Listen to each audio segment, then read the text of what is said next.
எனக்கு கீழே நிறைய கட்சிது. வா உனக்கு தரேன்.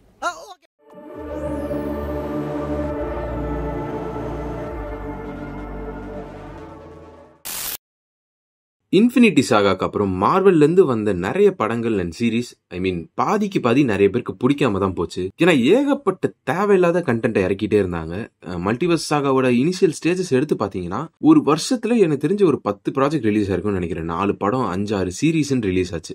அதுவே ஒரு மாதிரி ஃபெட்டிகை உண்டாக்கிடுச்சுன்னு தான் சொல்லணும். முன்னாடிலாம் ஒரு மார்வல் படம் வருதுன்னா எல்லாருமே எக்ஸைட்டடா வெயிட் பண்ணி காத்திருப்பாங்க. இப்பெல்லாம் ஓகே, இப்போ இந்த வாரம் ஒரு சீரீஸ் எபிசோடு வந்திருக்கு, அடுத்த வாரம் இன்னொன்னு வரும், இன்னும் ஒரு அடுத்த 2 மாசத்துல வேற ஒரு சீரீஸ் வரும், அப்புறம் ஒரு படம் வரும். இந்த மாதிரி கேப்பே இல்லாம ஃப்ரீக்வெண்டா கண்டென்ட் வந்துட்டே இருந்துச்சு. அந்த கண்டென்ட் எல்லாம் பக்காவா இருந்திருந்தா கூட பரவாயில்ல, ஒரு கண்டென்ட் நல்லா இருந்துச்சுன்னா இன்னொரு கண்டென்ட் நல்லா இல்லாம போயிடும். ஸோ இதே மாதிரி போயிட்டே இருந்ததுனால இப்போ அது பயங்கரமா மார்வல் ஸ்டுடியோஸ்க்கு ஒரு அடி கொடுத்துருக்கு. கடைசியா ரிலீஸ் ஆன கேப்டன் மார்வலோட சீக்வலா வந்த த மார்வல்ஸ் பாக்ஸ் ஆஃபீஸ்ல பயங்கரமா அடி வாங்கின டிஸ்னி அண்ட் மார்வல் கடைசியா ஒரு முடிவு எடுத்தாங்க. இதுக்கப்புறம் ஒரு சீக்வல் வருது அப்படின்னா அது ஃபேன்ஸுக்கு பிடிச்ச ஒரு பிரான்ச்சைஸியா இருக்கணும், பிடிச்ச ஒரு கேரக்டரா இருக்கணும், சும்மா எடுக்கணும்னு எடுக்கக்கூடாதுன்ற ஒரு முடிவுக்கு வந்தாங்க. அண்ட் அந்த ஒரு முடிவு இப்போ இன்னுமே எலாபரேட் ஆயிருக்கு.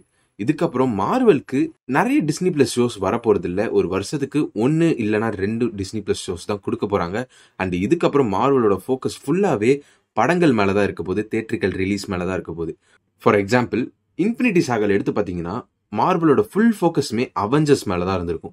அந்த அவெஞ்சர்ஸ் டீம் எப்படி பில்ட் பண்ணணும், அந்த Avengers Infinity War and end கேமை எப்படி சாட்டிஸ்ஃபை பண்ணணும் அப்படின்றது மட்டும்தான் மார்வலோட ஒரு ஃபோக்கஸா இருந்திருக்கும். ஸோ அதுக்காக தான் கேப்டன் அமெரிக்காவுக்கு மூவி வந்திருக்கும், அயன்மேனுக்கு மூவி வந்திருக்கும், தாருக்கு மூவி வந்திருக்கும், இன்கிரெடிபிள் ஹல்க் வந்திருக்கும். இந்த மாதிரி ஒவ்வொரு இண்டிவிஜுவல் கேரக்டர், அதாவது மெயின் கேரக்டர்ஸ், மெயின் அவெஞ்சர்ஸ் கேரக்டர்ஸ்க்கு படங்கள் வந்திருக்கும். அதை தவிர்த்து வந்த படங்கள்னு பார்த்தீங்கன்னா Doctor Strange, Antman, Guardians of the Galaxy, இந்த மாதிரி தான் படங்கள் வந்திருக்கும். அண்ட் அதுவுமே அவெஞ்சர்ஸ் இன்ஃபினிட்டி வார் அண்ட் எண்ட் கேம்க்கு எப்படி பூர்த்தி செய்யலாம் அப்படின்ற மாதிரி வந்த படங்களாக தான் இருந்திருக்கும், முக்கியமான படங்களாக இருந்திருக்கும். ஸோ அப்படியே நீங்க மல்டிவர்ஸ் சாகா எடுத்து பார்த்தீங்கன்னா சி ஹல்க் எதுக்கு வந்துச்சுன்னு எடுத்து அவங்களுக்கும் தெரியல, பார்த்த நம்மளுக்கும் தெரியல. டெஃபினட்டா அது சீக்ரெட் வார்ஸ் கூட கனெக்டே ஆக போறது இல்லைன்ட்டு எல்லாருக்குமே தெரியும். அப்புறம் எதுக்கு அந்த சீரிஸ் வந்துச்சுன்னு தெரியல. இன்ஃபேக்ட் மூன் நைட் எல்லாருக்குமே பிடிச்சிருந்தாலும் அந்த சீரீஸ்மே எப்படி சீக்ரெட் வார்ஸ் கூட கனெக்ட் பண்ண போகுதுன்னு தெரியல. எனக்கு மூன் நைட் சீசன் 2 கண்டிப்பா வேணும், அது இல்லைன்னு சொல்லல. பட் அது எப்படி சீக்ரெட் வார்ஸ் கூட கனெக்ட் ஆகும்னு தெரியல. மிட் நைட் சன்ஸுக்குன்னு ஒரு படம் வரப்போகுது அப்படின்றத சொல்லியிருக்காங்க. மூன் நைட் ஒரு அந்த டீம்ல இருக்கலாம் அப்படின்ற மாதிரியும் சொல்லியிருக்காங்க. பார்த்தா அதுக்கு கோஸ்ட் ரைடரும் ஒரு படம் வரப்போகுது. ஸோ மிட் நைட் சன்ஸுக்கு ஒரு மாதிரி ஃபோக்கஸ் போயிட்டு தான் இருக்கு. ஆக்சுவலா லைக் கார்டியன்ஸ் ஆஃப் தி கேலக்ஸிக்கு எப்படி இன்ஃபினிட்டி சாகால பண்ணாங்களோ, மேபி மிட் நைட் சன்ஸுக்கு இந்த மல்டிவர்ஸ் சாகால பண்றதுக்கு நிறைய சான்ஸ் இருக்கு. அண்ட் அதுல இருக்க கேரக்டர்ஸா Man Thing, Black Knight, Moon Knight, இந்த மாதிரி நிறைய கேரக்டர் சொல்லி தான் இருக்காங்க. டாக்டர் ஸ்ட்ரேஞ்ச், கோஸ்ட் ரைடர் வரணும், கோஸ்ட் ரைடருக்குன்ட்டு ஒரு தனியா ஒரு படம் வருதுன்னு சொல்லியிருக்காங்க. So maybe Midnight Sons is very much possible. அதை மல்டிவர்ஸ் சாகாவோட ஒரு கார்டியன்ஸ் ஆஃப் தி கேலக்ஸி மாதிரி ட்ரீட் பண்றதுக்கு நிறையவே சான்ஸ் இருக்கு, விச் இஸ் குட். ஸோ இப்போ நான் சொன்னதுலேயே உங்களுக்கு கிளியரா புரிஞ்சிருக்கும்னு நினைக்கிறேன். இதுக்கப்புறம் வரப்போற ப்ராஜெக்ட் ஃபேன்ஸுக்கு தேவைப்படுற ஒரு ப்ராஜெக்டா இருக்கணும். மார்வல் ஸ்டுடியோஸ் பேனர்ல ஒரு படம் வருது அப்படின்றத ஃபேன்ஸ் பார்த்தாலே அதுக்கு ஹைப் ஆகணும். ஸோ அந்த மாதிரி எந்த சீக்வல் வரணும் அப்படின்றத இதுக்கப்புறம் பார்த்து பண்ண போறாங்களா? இதுக்கப்புறம் Avengers Secret Wars, Avengers Kang டைனஸ்டிக்கு எந்த கேரக்டர் முக்கியமா இருக்கும், அந்த கேரக்டர் பேஸ் பண்ண படங்கள் அண்ட் சீரீஸ் தான் வரப்போகுது. அண்ட் சீரீஸ் பத்தி பேசும்போது இதுக்கப்புறம் மார்வல் சைட்ல இருந்து ஒரு லைவ் ஆக்ஷன் சீரீஸ் வருது அப்படின்னா அது எய்தர் கிரவுண்டடா இருக்கும் இல்லைனா அனிமேட்டடா இருக்கும் அப்படின்ற மாதிரி கன்ஃபார்ம் பண்ணியிருக்காங்க. கிரவுண்டட்னா நான் டேர் டெவில் பார்ன் அகைன் மாரி சொல்றேன். ஆல்ரெடி எடுத்த சீரீஸ்லாம் எதுவும் பண்ண முடியாது. லைக் ஆகத்தா இருக்கட்டும், வண்டர் மேனா இருக்கட்டும், இதெல்லாம் எதுவும் பண்ண முடியாது, ரிலீஸ் பண்ணி தான் ஆகணும். ஆகத்தா எப்படி கனெக்ட் ஆக போகுதுன்னு எனக்கு தெரியல. மேபி அவங்களையும் மிட் நைட் சன்ஸ்ல கொண்டு வரதுக்கு சான்ஸ் இருக்கு. வண்டர் மேன் ஓகே, வெயிட் பண்ணி பார்ப்போம் என்னன்றதெல்லாம். ஸோ இதுக்கப்புறம் மெயினான கேரக்டர்ஸ்க்கு மட்டும்தான் படங்கள் வரும் அண்ட் மெயினான ஸ்டோரி லைன்ஸ் மட்டும்தான் படங்களாக எடுக்கப்படும். இந்த சின்ன சின்ன ஸ்டோரி லைன்ஸ்லாம் சீரீஸாக மாற்றப்படும் அப்படின்றதையும் கன்ஃபார்ம் பண்ணியிருக்காங்க. ஃபார் எக்ஸாம்பிள், ஷாங்ஸி புது கேரக்டர் தான், எல்லாருக்குமே பிடிச்ச ஒரு கேரக்டர். அவருக்கு சீக்வல் வரது டவுட்டே கிடையாது, கண்டிப்பாக வரும்ன்ற மாதிரி சொல்லியிருக்காங்க. ஃபென்டாஸ்டிக் ஃபோர் மார்வலோட ஃபர்ஸ்ட் ஃபேமிலி, காமிக்ஸில் எல்லாருக்குமே பிடிச்ச ஒரு ஃபேமிலி, அவங்களுக்கான படம் வரதுல எந்த தப்புமே இல்லை. ஸோ அதுக்கும் க்ரீன் லைட் கொடுத்துருக்காங்க டிஸ்னி. அதுக்கான படம் வருது அஃபிஷியலாக, எல்லாருக்குமே தெரிஞ்ச ஒரு விஷயம் தான். அவெஞ்சர்ஸ்க்குலாம் முன்னாடி எக்ஸ்மேன் தான் நிறைய பேருக்கு தெரியும், அதாவது காமிக்ஸில் சொல்கிறேன். ஸோ அவங்களுக்கான படம் கொடுக்குறதுல எந்த ஒரு தப்புமே இல்லை. மார்வல் வெர்ஷன் ஆஃப் இந்த எக்ஸ்மேன் எப்படி இருக்கும் அப்படின்றத பார்க்குறதுக்கு ஃபேன்ஸ் எல்லாருமே எக்ஸைட்டடாக காத்துட்டு இருப்பாங்கன்றதுல எந்த டவுட்டுமே இல்லை. ஸோ அது வரதுல எந்த பிரச்சனையுமே இல்லை, அதுக்கான படம் கண்டிப்பாக வரும். அதுக்கான ஃபர்ஸ்ட் ஸ்டெப்பா தான் டெட்பூல் அண்ட் வுல்வரைன் வரப்போகுது. அதுக்கப்புறமா எக்ஸ்மென்க்குன்னு தனியாக படங்கள் வரலாம். ஃபேஸ் 6 வருமானு தெரியல, வரும்ன்ற மாதிரி தான் சொல்லிட்டு இருக்காங்க. பட் கண்டிப்பா ஃபேஸ் 7 நிறைய எக்ஸ்மென் ரிலேட்டடா வரதான் போகுது. ஸோ இந்த மாதிரி அவெஞ்சர்ஸ்க்கு தேவைப்படுற கேரக்டர், இந்த மார்வல்ஸ் MCUக்கு தேவைப்படுற ஒரு கேரக்டர் அப்படின்னா மட்டும்தான் இதுக்கப்புறம் நாங்கள் சீக்வல் கொடுக்க போறோம்ன்றத டிஸ்னி முடிவு பண்ணியிருக்காங்க. அண்ட் சின்ன சின்ன கேரக்டர்ஸா இருந்துச்சுன்னா இந்த ஸ்பாட்லைட் பேனர்லாம் வரும் அப்படின்னு நினைக்கிறேன். இந்த மாதிரி லீனியரான ஒரு ஸ்டோரி, பெருசா எந்த விதத்திலையும் மல்டிவர்ஸ் கனெக்ட் பண்ணாத மாதிரி ஸ்டோரி ஸ்பாட்லைட் பேனர்ல வரும்னு நினைக்கிறேன். Which is a great sign. Marvel வந்து அவங்களோட மிஸ்டேக்ஸ்ல இருந்து நிறைய கத்துக்கிட்டு இருக்காங்க அப்படின்னு சொல்லி எல்லாமே நல்லா போயிட்டு இருக்கு அப்படின்னு நினைச்சிட்டு இருக்கும் போது தான்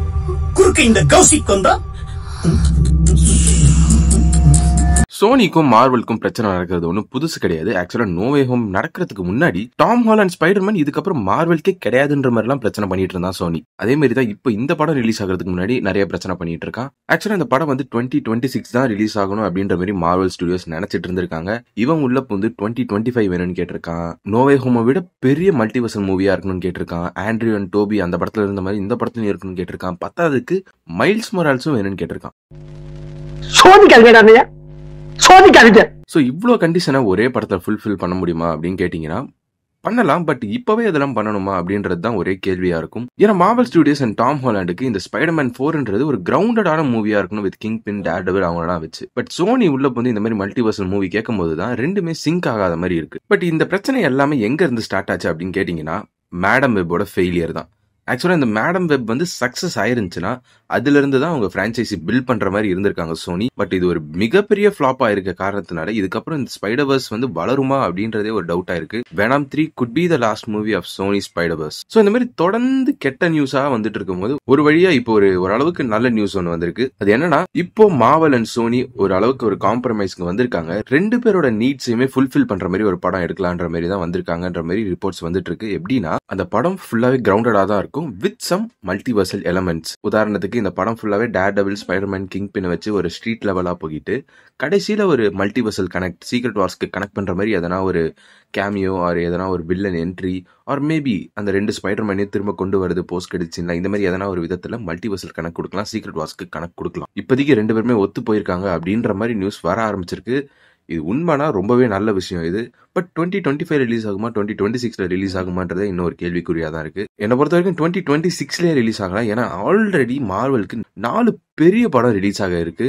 Thunderbolts, Blade, Fantastic 4, Captain America Brave New World, இந்த மாதிரி பெரிய பெரிய லைன் அப்ஸ்ல இதையும் உள்ள வந்து திணிச்சா திரும்பவும் வேற எதனா ஒரு மூவி வந்து சொதப்புறதுக்கு நிறைய சான்ஸ் இருக்கு. ஸோ நல்லா டைம் எடுத்து இந்த படத்தை பண்ணணும். அண்ட் நல்ல நியூஸ் பத்தி பேசும்போது சோனிக்கு இந்த ஃபெயிலியர் நடந்ததுனால இப்போ இவங்க இது எல்லாத்தையுமே விட்டுட்டு அவங்களோட மெயின் ஃபோக்கஸ் ஸ்பைடர்மேன் மேல வைக்கலாம் அப்படின்ற மாதிரி முடிவுக்கு வந்திருக்காங்க. அதனாலதான் அவங்க MCUக்குள்ளேயே இந்த கை வைக்க வந்தாங்க. அது மட்டும் இல்லாம மீதி இருக்க இந்த 2 ஸ்பைடர்மேன் இருக்காங்கல்ல, Andrew Garfield and Tobey Maguire, அவங்க மேலேயும் ஃபோக்கஸ் போட போறாங்க. பிளஸ் அவங்களோட ஸ்பைடர்வர்ஸ் அனிமேட்டட் வெர்ஷன் இருக்குல்ல, அதுக்குமே ஃபோக்கஸ் போடுவாங்க. பட் ஆண்ட்ரூ கார்ஃபீல்டுக்கு கண்டிப்பா ஸ்டோரி சொல்லதான் போறாங்க. அந்த வெர்ஷன் ஆஃப் ஸ்பைடர்மேனுக்கு கதை வரதான் போகுது. பட் அது சோலோ ப்ராஜெக்டா வருமா அப்படின்றத ஒரு டவுட்டா போயிட்டு இருக்கு. அண்ட் அதே மாதிரி இப்ப நேத்து வந்த நியூஸ் படி Tobey Maguire and RDJ Secret வார்ஸ்ல நடிச்சாங்கன்னா ஹியூ ஜாக்மனும் நடிக்கிறதுக்கு ஒத்துப்பேன் அப்படின்ற மாதிரி சொல்லியிருக்காங்க. சோ இந்த 3 ஸ்பைடர்மேனுமே லைவ்லியா தான் இருக்காங்க.